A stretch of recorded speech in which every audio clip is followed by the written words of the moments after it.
Christian हो, मुस्लिम हो, हिंदू हो, अगर वो गुनाह करता है तो वो धर्म का नहीं है, वो पापी है।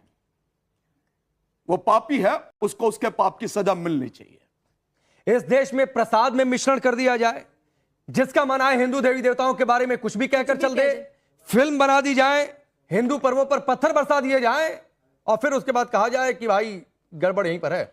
आप सभी को जय मसीह। मेरे प्रिय भाई बहनों, यहाँ पे बहुत बड़ी बात निकल करके आ रही है। अभी तक जो मंदिरों में जिस तरीके से प्रसाद मिलता है, हिंदू धर्म के बड़े बड़े ठेकेदार ही मिला रहे हैं चर्बी, लेकिन किस तरीके से ईसाई कम्युनिटी को और मसीह समाज को बदनाम करने के लिए यहाँ पे तथ्य रखा जा रहा है। जिस तरीके से टीवी में डिबेट चल रही थी और वहाँ पर कहा जा रहा था, हालांकि पादरी भी आए थे, वहाँ पर काफ़ी अच्छा जवाब भी दिया, लेकिन हमें देखने को यहाँ पर मिलता है जो ट्रस्ट के ऑनर थे, जिस तरीके से तिरुपति बालाजी में जिस तरीके वहाँ पर प्रसाद में गाय की चर्बी या इसकी चर्बी या उसकी चर्बी मिलाई जाती थी, तो वहाँ के जो ट्रस्ट हैं, वहाँ के चेयरमैन थे, वो क्रिश्चियन हैं। हालांकि उन्होंने हिंदू धर्म अपना लिया था, लेकिन फिर भी आज के जो बड़े बड़े वैज्ञानिक अपने आप को समझते हैं, बहुत विद्वान अपने आप को समझते हैं, हिंदू जो संगठन के लोग हैं, यहाँ पर किस तरीके से आरोप लगा रहे हैं मसीह समाज के ऊपर। पहले आप इस वीडियो को देखिए किस तरीके से, उसके बाद बात करते हैं कि हिंदू धर्म के खुद ठेकेदार यहाँ पर चर्बी मिलाते हैं। आप इस वीडियो क्लिप को देखिए। आस्था विश्वास का विषय है। हर गुनाह, हर पाप माफ किया जा सकता है, किंतु आस्था से जब खिलवाड़ होता है तो वो माफ करने के लायक नहीं है। करोड़ों हिंदुओं बहन भाइयों की आस्था से ये खिलवाड़ हुआ है और पाप गुनाह है। इस गुनाह की सजा जितनी दी जाए उतनी कम है। आचार्य शैलेश जी ने जो आरोप लगाया, जिसका जवाब देने के लिए आपने मुझसे कहा है, चाहे क्रिश्चियन हो, मुस्लिम हो, हिंदू हो, अगर वो गुनाह करता है तो वो धर्म का नहीं है, वो पापी है। वो पापी है, उसको उसके पाप की सजा मिलनी चाहिए। अगर हम यूं कहें कि वो सिर्फ क्रिश्चियन है और क्रिश्चियन होने के नाते वो वहां क्यों है? क्यों है भाई? आपके आपके चर्च में हम नहीं जा सकते? मैं जवाब दे दूं? बंद करके मेरी सुन लेंगे? मंदिर में आप मेरी सुन लेंगे? मेरी सुन लेंगे?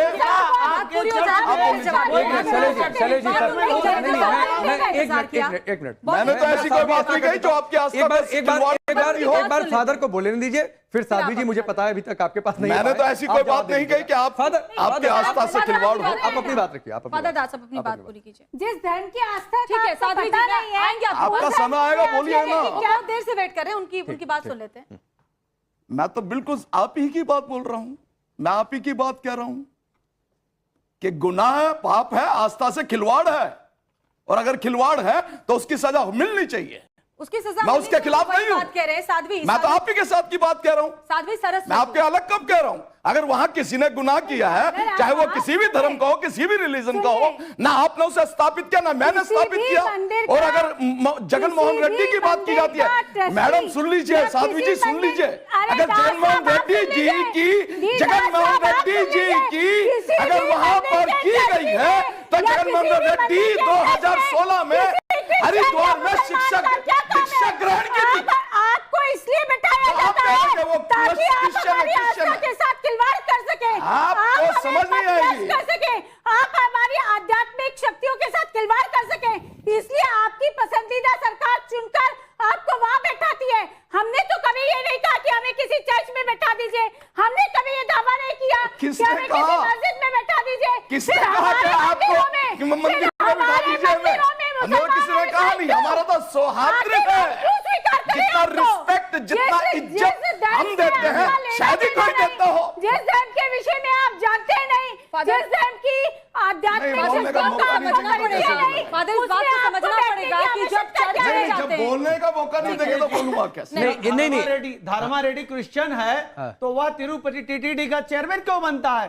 क्यों वहां चेयरमैन बनाया गया? अच्छा, मैं इस पर पिन पॉइंट, फादर आपको ये लगता है कि उनको चेयरमैन बनाया जाना ठीक है या नहीं बनाया जाना चाहिए था? एक लाइन में सवाल। मुझे नहीं मालूम कि वहां कौन चेयरमैन था, कौन वो नहीं बता तो रहे हैं। पर मैं बता रहा हूं, मैंने जो अध्ययन किया उसके विषय बताता हूं कि जो सरकार में चीफ मिनिस्टर होता है, वहां कोई भी सरकार हो, किसी की भी हो, वो उस जगह का चेयरमैन होता है और उससे होने के लिए जगन मोहन रेड्डी वहां के चेयरमैन थे।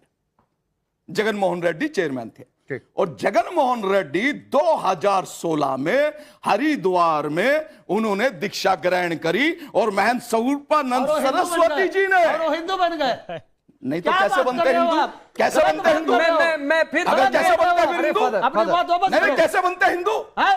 हिंदू कैसे बनते क्या हैं? जगन मोहन रेड्डी हिंदू है? नहीं कैसे बनते हैं? 2016 में उन्होंने दीक्षा ग्रहण करी और ऋषिकेश में जाकर के उन्होंने गंगा पूजा की और वहां पर लंगर खिलाया।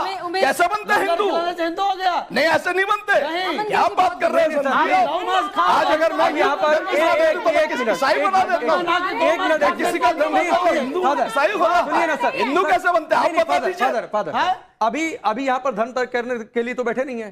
नहीं मैं तो अपनी एक धर्म बात तय करने के लिए तो बैठे नहीं है। आपसे एक सवाल पूछा था कि अगर वो कह रहे हैं वही जवाब दे रहा है। जवाब से बन गया आपके सवाल में ये गलत है। ठीक है, पहले अमन जी आप बोलिए, फिर मान जी आपके पास। मैं तो वही बात कर रहा हूँ कि गलत हुआ है, आस्था से खिलवाड़ हुआ है। हमारे बहन भाइयों की आस्था से खिलवाड़ है ये, और खिलवाड़ है तो उनको सजा मिलनी चाहिए और भयंकर सजा मिलनी चाहिए। नहीं फादर, मेरा सिर्फ एक छोटा सा प्रश्न है, क्या आप जगन मोहन रेड्डी को क्रिश्चियन नहीं मानते? आप उसे पूरी तरह से बहिष्कृत करते हैं? बिल्कुल मानता हूं कि वो क्रिश्चियन नहीं है, बिल्कुल नहीं। क्या वो इंसान होने योग्य भी नहीं? इंसान भी होने योग्य नहीं है अगर वो उसने ऐसा कर्तव्य गलत बोल रहे हो आप। फिर वो नहीं, अगर मैं कह रहा हूँ इंसान होने भी नहीं है तो आप कह दो कहाँ वो इंसान है। आप कह दीजिए वो इंसान है, मैं तो कह रहा हूँ नहीं है इंसान। आप हिंदू हो? नहीं, मैं जो कह रहा हूँ आप मेरी बात का जवाब दीजिए। हिंदू तो आप है, हम हिंदू हैं। तो मैं तो आपकी बात कर रहा हूँ, मैं आप ही की बात कर रहा हूँ। लेकिन आप संत जी ने मेरे से पूछा क्या आप मानते हैं? मैं वही तो कह रहा हूँ। मोटे तौर पर फादर ने गलत दिशा में जा रहे हैं। जगन मोहन रेड्डी की खिलाफत ही वो कर रहे हैं। मैं खिलाफत वो ये नहीं कह रहे कि जगन मोहन रेड्डी ने ठीक कर लिया। उमेश जी, और जो जिम्मेदार है फांसी होना चाहिए ना, वो ये बात फांसी होना चाहिए चाहिए तो उनको। देखिए इस कृत्य की भयंकर सजा होनी चाहिए। बड़ा अच्छा डिबेट है। डिबेट पर हम लोग वहीं आते हैं कि विषय ये है कि हिंदू की आस्था के साथ आघात हुआ। हम सब जानते हैं जगन मोहन रेड्डी का इतिहास क्या रहा है। क्रिश्चियंस कम्युनिटी से वो आते थे। अभी दास जी ने बोला कि उन्होंने अपना धर्मांतरण कराया, अभी मुक्तेश्वरानंद के वो उसमें गए, जो भी हुआ, लेकिन ऐसा कोई प्रमाण अपने पास तथ्यों में अभी है नहीं कि वो है ऐसे प्रक्रिया हुई थी। लेकिन मैं केवल इतनी एक बात बोलना चाहता हूं, यहां पर हिंदू लोग भी बैठे हुए हैं और हिंदू लोग भी सुन रहे होंगे। पहली बात तो भारत सरकार के जितने भी बड़े बड़े मंदिर हैं उन पर उस राज्य की सरकार का नियंत्रण क्यों होता है? वो जो मंदिर होता है वहां के मठाधीश, वहां के महंत, वहां के पुजारियों के नियंत्रण में होना चाहिए। बड़े बड़े मंदिर सरकार के नियंत्रण में क्यों हैं? फिर सरकार नियंत्रण में रखती है, वहां के बोर्ड का कोई चेयरमैन बनाती है, फिर वहां पर घोटाला होता है। मैं तो यहां तक बोल रहा हूं कि तिरुपति बालाजी मंदिर के अंदर जो भोजन के अंदर यह महा अपराध हुआ है, वहां पर रहने वाले, वहां पर अपना जीवन काम करने वाले लाखों ब्राह्मणों के साथ किस प्रकार का आघात करने का काम किया। एक चीज मैं और बोलता हूं, चिंतन मनन करना चाहिए भारत के लोगों को, हिंदू को चिंतन मनन करना चाहिए कि हिंदुओं के साथ इसी प्रकार का आघात चलता रहेगा क्या? हम लोगों को इतना सॉफ्ट समझ रखा है क्या? नहीं, अब समय प्रतिकार करने का आ गया है। और मैं तो भारत के सभी लोगों से विनती करता हूं कि मेल के माध्यम से, ट्वीट के माध्यम से आप वाईएसआर जो उसकी पार्टी है और सरकार जो वहां की वर्तमान सरकार है, वहां पर आप मेल कीजिए, अपने विचारों का प्रकटीकरण कीजिए, मेरा और एक विरोध सवाल और प्रकट है, कीजिए। और वो साध्वी आपसे सवाल है, और सवाल यह है कि इस देश में मंदिरों को कुछ भी कह दिया जाए, इस देश में प्रसाद में मिश्रण कर दिया जाए, जिसका मन आए हिंदू देवी देवताओं के बारे में कुछ भी कहकर चल दे, फिल्म बना दी जाए, हिंदू पर्वों पर पत्थर बरसा दिए जाए, और फिर उसके बाद कहा जाए कि भाई गड़बड़ यहीं पर है। देखिए राजेश जी, बहुत स्पष्ट एक बात है। राकेश जी, सॉरी, बहुत स्पष्ट है, ये तय हो गया था जब ये कहा गया कि हिंदू के समूल विनाश की नींव रखनी चाहिए। ये कहा गया कि हिंदू सनातन को डेंगू और मलेरिया से कंपेयर कर दिया गया। जब सनातन को HIV और एड्स से कंपेयर करके देखा गया, तभी इस षड्यंत्र की बुआनी शुरू हो गई थी और ये तय हो गया था कि कुछ लोग लगे हुए हैं जिसके लिए बाहर से भी फंडिंग होती है। जैसे आपने इस वीडियो क्लिप में देखा तो यहाँ पर जो पास्टर कहना था और जो हिंदू संगठन के कहना था उसको तो आपने सुन लिया होगा, लेकिन मैं आपको रिपोर्ट बताता हूँ जिस तरीके से प्रयागराज में इस तरीके से न्यूज़ निकल कर के आ रही है। हिंदू धर्म के ठेकेदार ही प्रसाद में मिला रहे चर्बी। तिरुपति मंदिर को लेकर के जिस तरीके से बवाल चल रहा है और मसीह समाज में काफ़ी ज़्यादा अभद्र शब्दों का इस्तेमाल किया जा रहा है कि ईसाई हैं, क्रिश्चियन हैं, ये खाते हैं, वो खाते हैं, ये करती हैं, लेकिन यहाँ पर खुद हिंदू धर्म के बड़े बड़े ठेकेदार जो हैं वो गाय का चर्बी मिलाते हैं और इस तरीके से मिलाया जा रहा है। स्वामी प्रसाद मौर्य ने कहा है कि गंभीर आरोप लगाया है। हम जानते हैं स्वामी प्रसाद मौर्य जिस तरीके से उत्तर प्रदेश के पूर्व कैबिनेट मंत्री रह चुके हैं, लेकिन तिरुपति बालाजी के प्रसाद के जानवरों की चर्बी मिलाने पर संतों और महंतों और पुजारियों पर सीधा हमला बोला और उन्होंने आरोप लगाया है कि हिंदू संगठन के खुद यहाँ पर ठेकेदार जो बने बने बड़े बड़े लोग हैं वो खुद मिलाते हैं। इस बात को लेकर की पुष्टि की गई और जांच भी की गई है। प्रयागराज इस तरीके से आंध्र प्रदेश के तिरुपति बालाजी मंदिर में मिलावटी प्रसाद को लेकर के यूपी से लेकर के तमाम तरीके के तमाम जगहों पर और तमाम राज्यों में ये हड़कंप मचा हुआ है कि ईसाइयों ने किया, ऐसा किया, वैसा किया, लेकिन ऐसा नहीं है। ईसाई संगठन के लोगों ने यहाँ पे कुछ नहीं किया, लेकिन उन्हें बदनाम करने के लिए